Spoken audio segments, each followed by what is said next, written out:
And hello, what's up mga kadiskarte? Dito tayo ngayon sa Marikina, Marikina Heights. Ito, ayan, kung mapapansin nyo, lagayan lang siya. Ito yung pinaka-stereo, tatanggalin na natin to. Ito, ma-remain pa rin yan, okay? Mitsubishi Strada nga pala itong gagawin natin, okay? Tara, umpisahan natin para di tayo gabihin kasi anong oras na. It's almost 5 o'clock na kasi maglalatag pa tayo ng camera nito, okay? Tara na.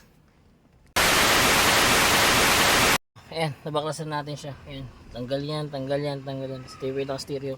Tatanggalin natin yung pinaka-connection yan, okay? Tara, tapos wiringan na natin, tapos latag na tayong camera. 2,000 years later. Ayan, tapos na kami mag-install dito sa Mitsubishi Strada. Ayan. Naka 9 inches Android na siya, kasama yung pinaka-panel frame for only 7,999 lang. Siyempre kasama pa rin yung reverse camera. Ayan.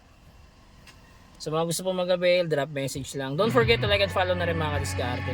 Ito nga pala, 9 inches 232 na to siya. Tapos meron na siyang Apple CarPlay and Android Auto. Yan. Then soft touch na siya, Android type na rin yan.